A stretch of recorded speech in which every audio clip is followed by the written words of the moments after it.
Olá, muito boa tarde. Decorrem este sábado e domingo as Jornadas Missionárias, uma ocasião para estudar a missão na atualidade, que hoje é o ponto de partida para a conversa com o Padre José Rebelo, diretor das Obras Missionárias Pontifícias. Muito boa tarde, Padre José Rebelo. Obrigado por estar no programa Eclésia. Sinodalidade e missão é o tema para estas jornadas. Com que propósito propõem este tema nas jornadas deste ano? Bem, a Igreja está a fazer um caminho de sinodalidade e esperamos aprofundar a relação entre sinodalidade e missão, para perceber como, de facto, a sinodalidade leva à missão. Nós tivemos esta reflexão sobre sinodalidade, participação, comunhão e missão, mas, de facto, talvez o parente mais pobre fosse a missão. É a missão. Portanto, a participação é em vista da missão. A sinodalidade é missionária, como insistia o Papa Francisco. Portanto, e a experiência da missão é também ela, desde logo, uma experiência de sinodalidade? A missão é também sinodal, porque Jesus chama à missão a todos, não a uma pessoa. Mesmo a experiência de São Paulo não evangeliza sozinho, evangeliza com um grupo. Aparecem sempre um grupo de colaboradores que o ajudam na missão. Portanto, é plural, a missão é plural, é um nós, é nós a sairmos. E recordo uma experiência que, aliás, que fiz com o Padre José Rebelo quando visitámos missões em Moçambique, onde de facto se experimentava mesmo isso. Estava o padre missionário, mas à volta dele, ou com ele, estavam muitos catequistas, muitos colaboradores que faziam acontecer a missão. Isso é fundamental. Nós estamos habituados a tentar envolver as pessoas na realização dos projetos ou da missão. O principal é tentar envolver as pessoas na reflexão, na elaboração e depois na realização da missão. Porque a ampla participação, sobretudo do universo feminino, pode trazer soluções que nós não traríamos. E essa parte acho que não está ainda suficientemente cuidada. Porque é nesse encontro de discernimento que envolve todos, não só a hierarquia ou não só alguns líderes, que as propostas podem mudar muito. E no ambiente missionário isso é absolutamente importante, porque nós somos estrangeiros. E quanto mais envolvimento local na definição do caminho for feita, melhor, mais eficaz. Porque senão os projetos são delineados por nós e supomos que a gente os execute. E depois são vistos como projetos que não lhes pertencem. E podem não interessar sequer. E podem não interessar. Portanto, mas isto não é só lá, é aqui. Isso. Portanto, o envolvimento de todos na definição do caminho a seguir, não só depois na execução dos projetos. É daí que, de facto, a experiência da missão é, desde logo, uma experiência sinodal, de trabalho em conjunto. Nestas jornadas, que acontecem sábado e domingo em Fátima, a reflexão vai conduzir aí através de experiências, através de casos concretos? Eu espero que sim. Nós começamos desde logo com a leitura bíblica do que significou a sinodalidade e a missão nos Atos dos Apóstolos e nos Evangelhos, mas depois teríamos que evoluir para a reflexão teológica, o que é que supõe de facto a missão e a sinodalidade, nomeadamente essa reflexão sobre dizer que a ação missionária, como disse o Papa Francisco, é o paradigma de todo o trabalho da Igreja. O que é que isso significa exatamente? Significa que estas experiências missionárias que fizemos, de alguma maneira, podem iluminar o caminho da evangelização também aqui. Que esse é o maior desafio que nós sentimos, acho eu. Portanto, o ir ao encontro, fazer-se próximo, o procurar simplificar os conteúdos, o envolver as pessoas. Portanto, esses métodos missionários que acontecem lá longe, teriam que acontecer também aqui para sermos mais eficazes. Isto é, para não absolutizarmos a liturgia e deixar de lado outros aspectos essenciais, que é o estar próximo das pessoas, o envolvê-los, o colaborar na promoção humana, na promoção social. Portanto, todo um caminho com a gente, que não é só dizer vós fazei isto ou vós fazei aquilo. Portanto, o trabalho missionário como paradigma de toda a ação evangelizadora da Igreja. E falando nós neste programa, um programa com uma identidade católica, poderíamos dizer que estas jornadas e esse paradigma missionário da Igreja leva a que, de forma muito direta e muito simples, diria, que é necessário, não é só necessário ir à missa ao domingo, é necessário ter um outro paradigma de ação e de intervenção que vá além, de facto, dessa participação. Que é importante, que isto é, não chega, nós que temos uma vida de fé, percebemos que ir à missa, ter, digamos, um contacto limitado com Jesus não chega para nos alimentarmos suficientemente. Se não pertencermos a um grupo de oração, de reflexão, de ação, em que nos apoiamos uns aos outros, em que nos inspiramos, que o nosso ser cristão ganha uma outra dimensão. E esses também são indicadores da prática cristã? Certamente, seguramente. Os oficiais, se calhar... o ir à missa, não sei quando são aí que são colhidos, não é? Os últimos censos. Mas é aí que nos podemos encontrar até com aqueles que não são de prática dominical, mas que partilhamos os mesmos valores e podemos caminhar juntos. Nós crescemos muito na Igreja pelo testemunho que nos vem de gente que aparentemente não acredita ou tem a sua espiritualidade, não frequenta a Igreja, mas tem muito a ensinar-nos. Isto já é parte do Evangelho. Eles também são o Evangelho. Tudo isso estará em debate, em estudo, enfim, nas partilhas que este encontro das Jornadas Missionárias vai proporcionar e que é participado por, bem, se dissermos por missionários, é por todos, não é? É por todos. Nós esperamos que, digamos, seja a Semana de Missiologia, seja as Jornadas Missionárias, sejam também vistas, assumidas pela Igreja, pelas dioceses e pelas paróquias, assim como, digamos, as paróquias, as dioceses se preocupam em ter gente preparada para a liturgia ou para a catequese. A missão é o desafio mais importante que nós enfrentamos.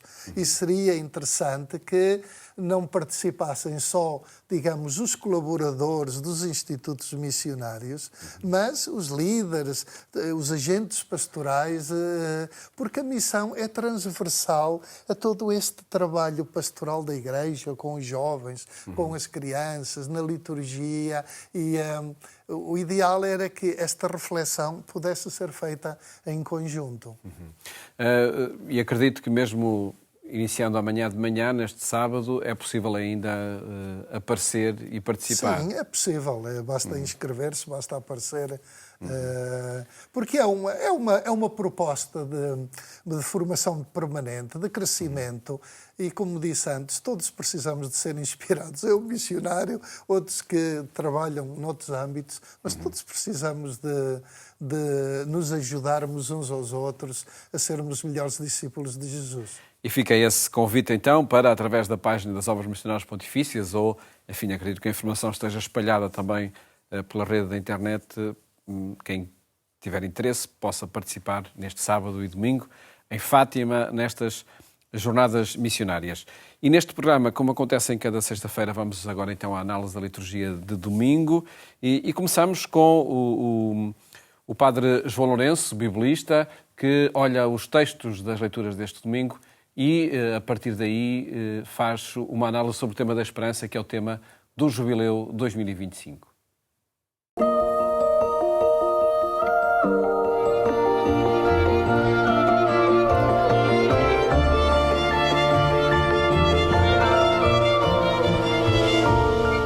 Mais um domingo em que a Palavra de Deus nos traz fortes interpelações naquilo que podíamos chamar a dinâmica social na construção da esperança cristã. O que é que eu quero dizer com isto, dinâmica social? É a questão da justiça, a questão do compromisso com o outro, a questão da abertura ao próximo. E muitas vezes nós sabemos que na vida, ou seja, na experiência cristã ou na vivência cristã, o próximo não é apenas aquele que está imediatamente ao nosso lado, mas são tantos próximos que se cruzam connosco nos caminhos da vida. Ora, com esta palavra fortemente alicerçada no testemunho e nas interpretações movidas pelo profeta Amós, e o profeta Amós é o grande paradigma, é o grande arauto da dinâmica social da vivência da fé bíblica, nós podemos dizer que em Jesus nós vamos encontrar assumidos todos esses imperativos e agora valorizados pela dinâmica do amor. Por isso, nós somos convidados a construir, a usufruir também, mas principalmente a construir para que outros também possam usufruir de condições sociais dignas e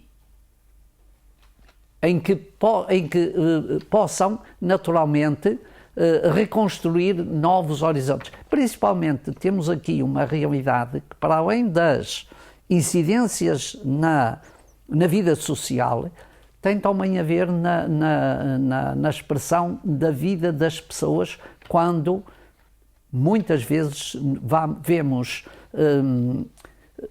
cair à nossa frente aquilo que eram os grandes projetos. O profeta anima-nos a que esta caminhada social dá também, ou parte e tem a sua fundamentação naquilo que são os nossos imperativos espirituais de partilha e de comunhão. E por isso construir uma dinâmica social implica também criar melhores condições para que possamos partilhar e viver num clima de esperança.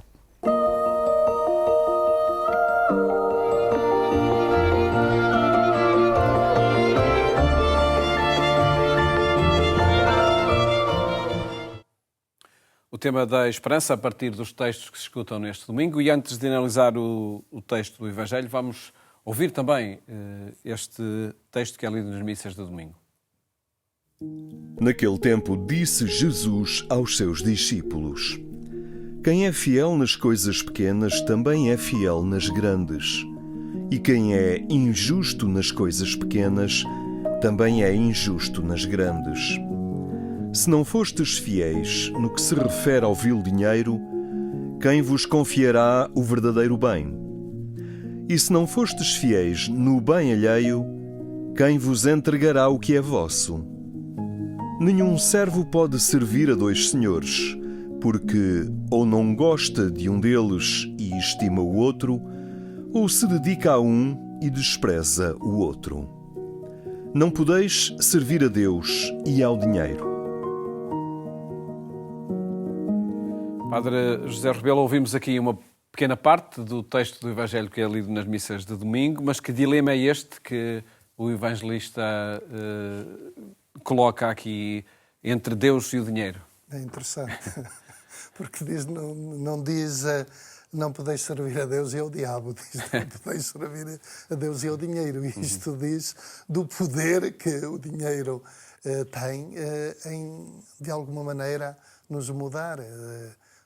Criar ganância, criar egoísmo, de nos impossibilitar de ser sensíveis aos desafios dos outros,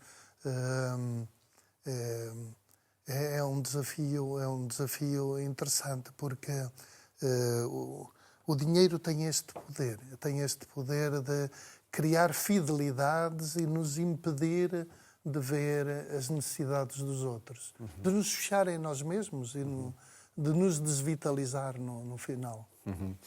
O texto, curiosamente, e parece que num tom muito desafiador, diz que é necessário ser fiel ao que não nos pertence para que nos possa ser confiado o que nos pertence.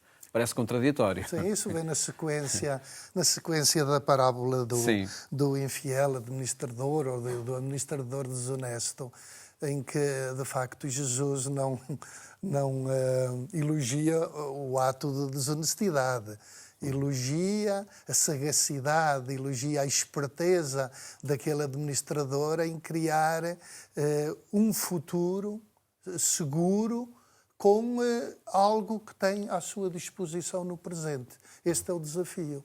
E aquilo que torna a parábola, de alguma maneira, um bocadinho difícil de entender é precisamente este aspecto em que, para Jesus, nós não somos proprietários, somos apenas administradores. Tudo aquilo que temos, recebemos. E recebemos para o meu bem e para o bem dos outros, para o bem de todos. Este é o primeiro aspecto que está implícito às palavras de Jesus. O segundo é que os bens materiais, por melhores que sejam, por mais interessantes, não são nada em comparação com o bem supremo. Portanto, a vivência dos valores do reino. Isto é muito importante. E depois, o terceiro aspecto é que, implícito nas palavras de Jesus, é que o melhor, o bem supremo, para atingir este bem supremo, o melhor não é aumentar o capital recebido, mas esbanjá-lo em favor dos outros. Portanto, ser generosos. Isto é um bocadinho a leitura de uma parábola. Sim. Portanto, a maneira que Jesus propõe de viver é viver para os outros, é pôr ao serviço aquilo que temos. Portanto, o desafio é como é que nós usamos aquilo que nos é dado, aquilo que é um dom e do qual nós somos apenas administradores. Portanto, é um desafio a dizer qual é a sagacidade dos filhos da luz.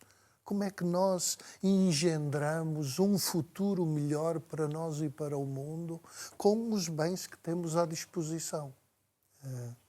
E a resposta é colocando-nos ao serviço dos outros. Colocando-nos ao serviço dos outros. Essa é a atitude e a estratégia do missionário? De alguma maneira, é promover as pessoas para que as pessoas sejam senhoras do seu próprio destino e construam a sua história. É dar instrumentos. A nossa atitude não é aquela de ensinar, é aquela de partilhar, de refletir em conjunto, de discernir em conjunto, de tal maneira que aquilo que se constrói juntos. Procuramos que se vivam os valores do reino por atingir este bem supremo que é o bem de todos. E passamos à análise da primeira leitura do profeta Amós, à qual o padre João Lourenço se referia também há pouco, a partir dessa advertência também contra aqueles que possuem dinheiro alheio. O profeta Amós é o profeta da justiça social. Lembramos-nos que ele viveu no templo 8 séculos antes de Jesus, em que era um tempo de prosperidade, de estabilidade política, em que também o culto prosperou, mas ao mesmo tempo que havia muita prosperidade, havia muita miséria. E ele, sobretudo, critica os comerciantes que procuram explorar o povo de diversas maneiras. Ele fala de 3 maneiras que abominam as festas religiosas, porque são um interregno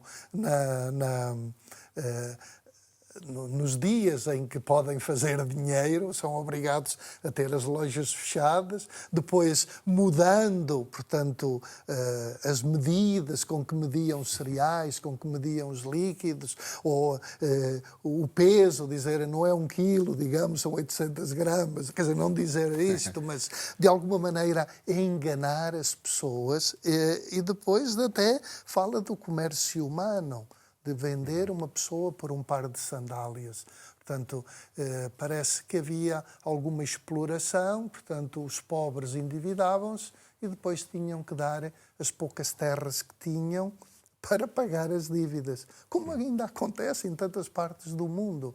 Portanto, o sistema de escravatura. Portanto, obviamente, Amós, como um profeta, não pode calar estas situações de injustiça direta perpetradas em favor dos mais fracos. É o possuir o dinheiro alheio que fala, não é? É tentar apropriar-se daquilo que pertence a todos, que é de todos. Como proposta, acredito que esteja, enfim, num polo oposto. Será que transparece da carta a Timóteo, que se escuta na segunda leitura deste domingo, onde há essa súplica de todos os homens a Deus, que quer salvar todos os homens? Quer salvar todos os homens. E por isso Paulo recomenda orações, também pelos governantes. Digamos, muitas vezes o populismo leva a demonizar as pessoas, sobretudo quem está em posições de autoridade. Naturalmente, há corrupção, naturalmente, há erros feitos, naturalmente, muitas vezes não se escuta quem se deve escutar, mas também não se pode cair na demonização. Portanto, e é bom recordar-se que a oração é um poder e devemos que interceder também por quem decide, também por quem tem responsabilidades políticas e outras responsabilidades para que tomem as decisões que se impõem para haver justiça e para haver comunhão entre as pessoas, para que a sociedade não se desagregue, não se polarize, que são problemas que estamos a experimentar neste momento, neste sentido. Todas as leituras, de alguma maneira, têm uma palavra muito atual. Sem dúvida que sim, e também neste contexto das jornadas missionárias que aqui apresentou, e que agradeço, Padre Zé Rebelo, ter estado no programa Eclésia para o comentário a estes 3 textos da Bíblia que se escutam nas Eucaristias de domingo, e também apresentar o programa das jornadas missionárias que decorrem este sábado e domingo em Fátima. E a terminar, convido a visitar o portal agência.eclésia.pt, onde pode rever este e os programas que partilhamos consigo, tanto aqui na RTP2 como também na Antena 1. Votos de uma ótima tarde, bom fim de semana, até à próxima segunda-feira, se Deus quiser.